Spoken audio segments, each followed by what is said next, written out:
আসসালামু আলাইকুম। শখের রান্নাঘর থেকে আমি হুসনিয়ারা সবাইকে স্বাগতম। আজকে আমি পাকা আম দিয়ে বড়া বানিয়ে দেখাবো। এই বড়া খেতে অসম্ভব মজার হয়। আশা করি আমার আজকের রেসিপি সবারই খুব ভালো লাগবে। ভালো লাগলে প্লিজ চ্যানেলটিকে সাবস্ক্রাইব করবেন। তাহলে চলুন মূল পর্বে চলে যাই। পাকা আমের বড়া বানাবো। প্রথমে আমি এখানে কয়েকটা আম নিয়েছি। এখান থেকে একটা বড় সাইজের পাকা আম নিয়ে তারপরে খোসা ছাড়িয়ে কেটে নেব। এরকম করে কেটে নিয়েছি। এখন এগুলো ব্লেন্ড করে নিব। একটা ব্লেন্ডার জাগে ঢেলে নিচ্ছি। আর এর মধ্যে দিয়ে দিচ্ছি লিকুইড দুধ। আগে জাল দিয়ে ঘন করে ঠান্ডা করে নিয়েছি, সামান্য পরিমাণে দিয়ে দিলাম।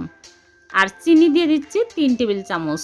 আমি আর চিনি দিব না, একবারে চিনি দিয়ে দিচ্ছি। আম যেহেতু মিষ্টি এজন্য 3 টেবিল চামচ দিলেই হবে। এখন একটা মিক্সিং বলে আমের পিউরিগুলো ঢেলে নিচ্ছি। আর এর মধ্যে দিয়ে দিচ্ছি বেসন, হাফ কাপ বেসন আমি চেলে নিয়েছি। আর দিয়ে দিচ্ছি নারিকেলের গুঁড়া 1/4 কাপ। নারিকেল গুঁড়া দিলেও হবে।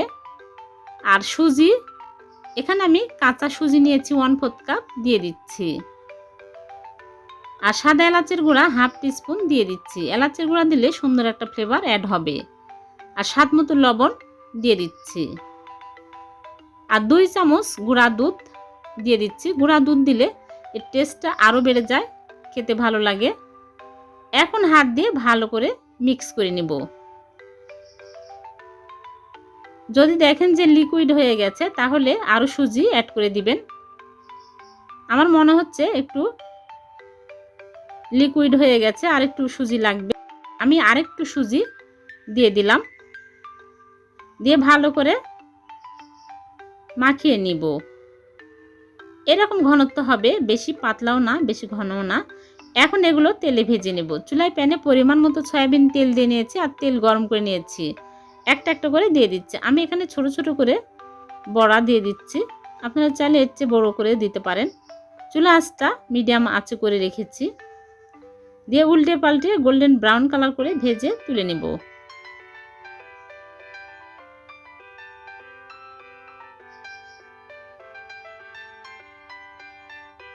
যখনই দেখবেন এরকম কালার আসছে তখনই তুলে নিতে হবে।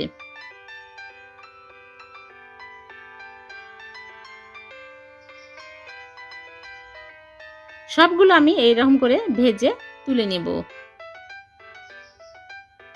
সবগুলো ভাজা হয়ে গেছে।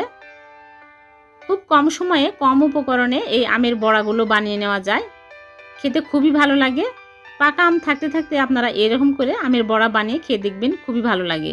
আশা করি আমার আজকের রেসিপি সবারই খুব ভালো লেগেছে। ভালো লাগলে লাইক দিবেন আর আমার চ্যানেলটিকে সাবস্ক্রাইব করে রাখবেন।